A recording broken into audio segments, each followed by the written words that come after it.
He can cook a shoe and it'll taste delicious. You don't even have to bring your own, he says. And that's neat. It's Tom White. This is Teaching to the Test Pattern.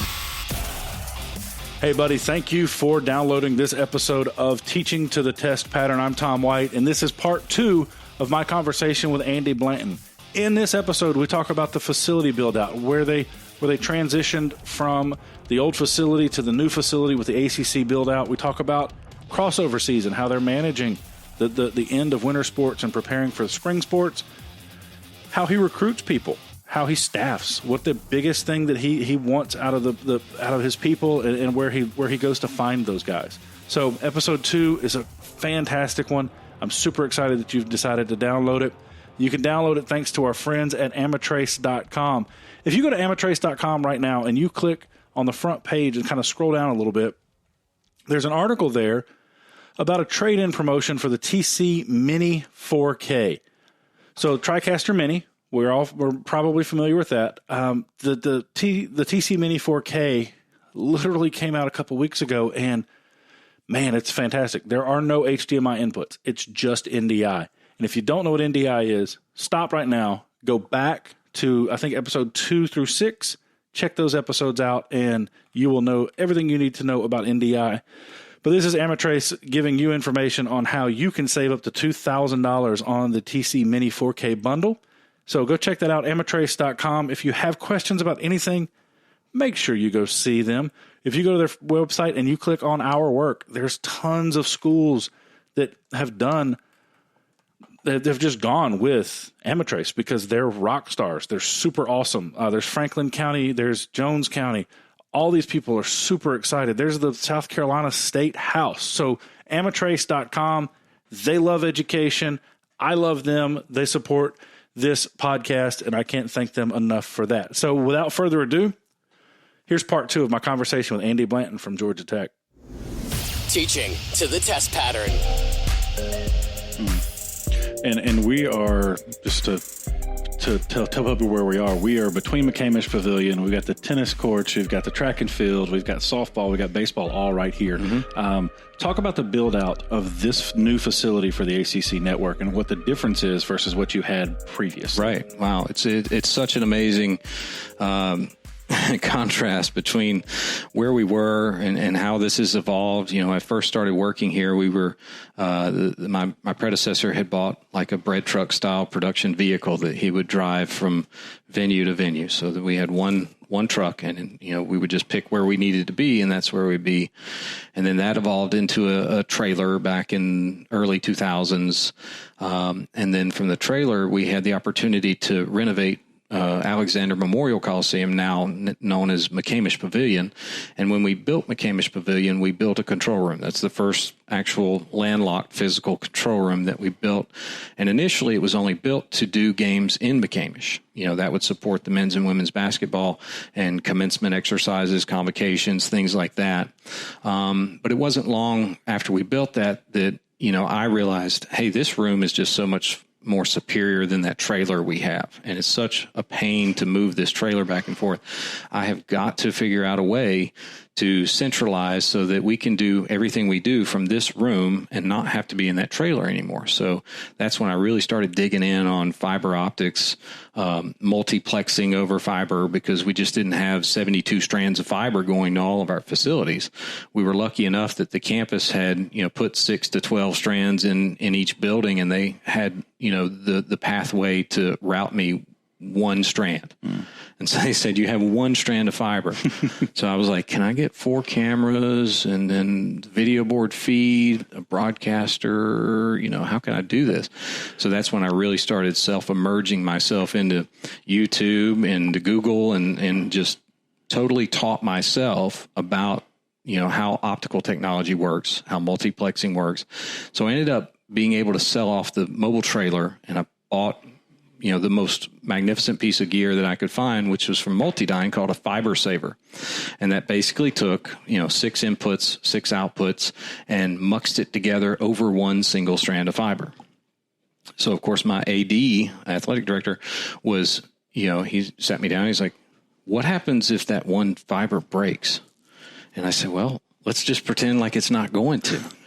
Because at the time, what that meant was we were going to go from standard definition television up to high definition television, much more advanced replay system and graphics and everything. I'm like, it's worth the gamble to assume that fiber is not going to have an issue. And it pretty much didn't. We had this set up to where we had a little cart that we would roll from venue to venue, and that's the only thing that really had to move besides the cameras and the tripods and the monitors and the headsets and the announcer booth and all that other kind of stuff. But, and it was very exhausting, but yet somewhat rewarding. When you had a volleyball game on a Friday night, you had to pack all that stuff up, move it over to football for a Saturday football game, and then pack it up over at football, bring it back to volleyball on a weekend. Boy, I was beat. So naturally, fast forward to the opportunity to build a facility with multiple control rooms and obviously expand, the camera chains. It was really, my athletic director now says it was very much like going from the outhouse to the penthouse. Mm-hmm. And it really is. And we have realized so much benefit from being able to do that. So now we don't have to move those cameras and tripods from venue to venue every night. We basically are only moving and setting up from season to season.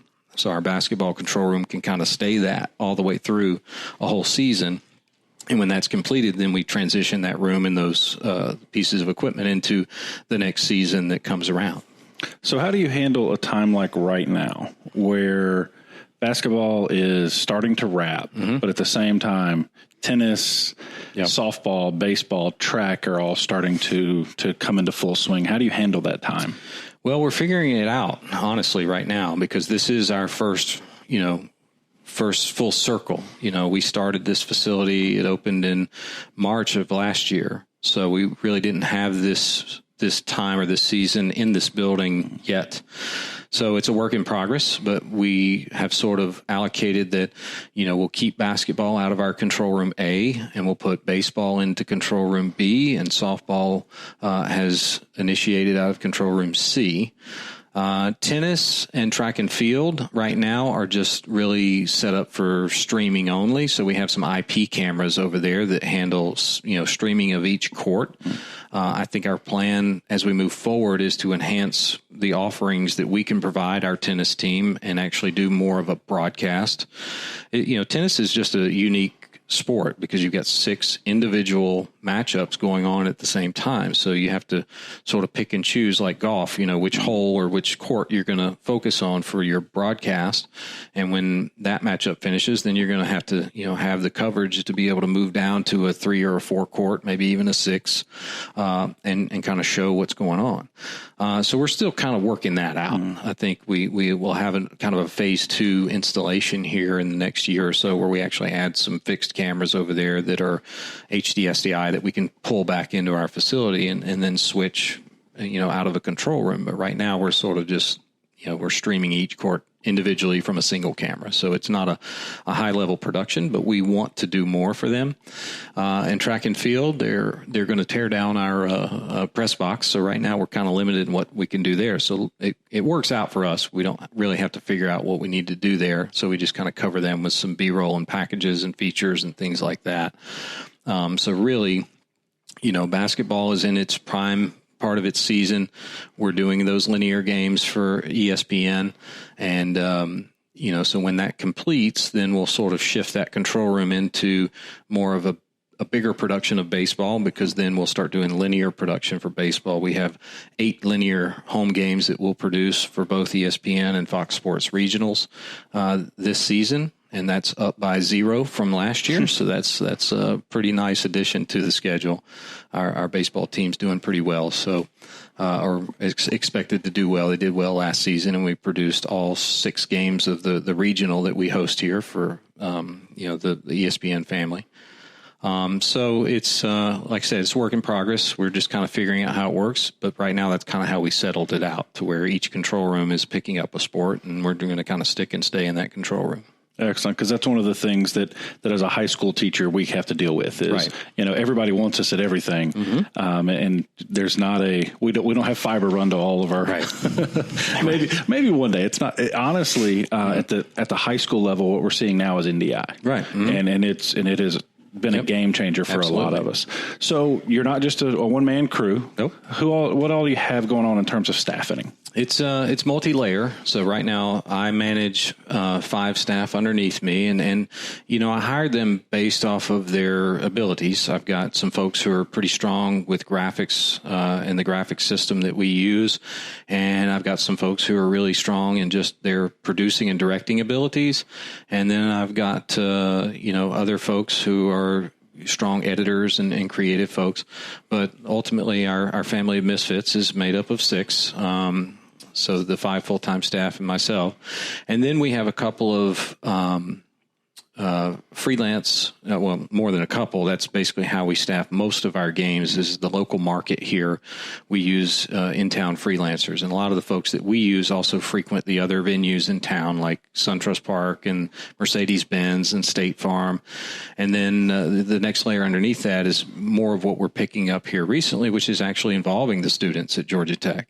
And I often say that, here at Georgia Tech, it's hard to find students who want to do this because they're here to make space shuttles and be astronauts. So, to try to convince a Georgia Tech student that, making TV is better than, making a space shuttle is a hard task. But we have found some really cool folks who just have incredible minds, the analytic mind, the statistical mind. So we have found just a great core group of, 20, 25 students who we are implementing into our productions.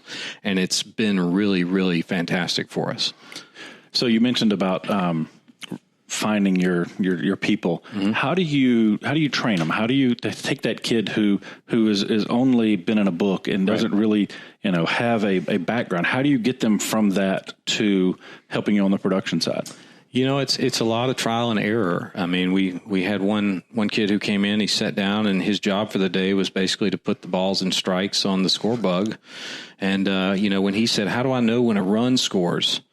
We said, okay, well, let's take you over here to the video room and show you how to, operate the iris of the camera. So they don't always know sports, which, so we just kind of feel it out. We ask them, what their interests are, what they, are comfortable with. And generally they're just going to shadow someone who's doing that position or a couple of different positions to get them an orientation of what there is in this industry. Typically on a bigger broadcast, we use them as like stage managers to hand the talent cue cards and audio to support to make sure people's headsets are nice and straight and everything looks and sounds good, just to be kind of an extension of our hands out in the venue. But there's really no, set forth schedule of, hey, you come in here and you start here and then you go here. We've got some folks who come in, they've been here only a week and they're actually running graphics for broadcast by themselves without any help. It just kind of depends on their pace and their abilities. And, we've got some good folks on staff who recognize that and say, hey, this person's really good at this, so we're just going to put them over here. But it's mostly about communication. What do you want to do? Let's put you in that place and allow you to do that. So it's a very free form, free roam environment to where we encourage them to find their comfort zone where they want to be. Teaching to the test pattern. Hey, thanks for listening to this episode of Teaching to the Test Pattern. Andy was super gracious to give me probably an hour and a half of his time as he was preparing to go on vacation and take his kids to Disney for a week. And I can't thank him enough for that. He talked about, again, the staffing and training of his new people. In episode 3, the most important attribute on a crew, what we should be teaching our kids to get them ready for an opportunity like working at Georgia Tech, how to direct, how to be that guy or that girl who's in charge of all of it and making sure that they have what they need in terms of the students. And make sure your broadcasts go off without a hitch. Again, thank you so much to our friends at Amitrace.com, AMITRACE.com, for their support of Teaching to the Test Pattern. Have a great day, and as always, let's go make some awesome. Teaching to the Test Pattern.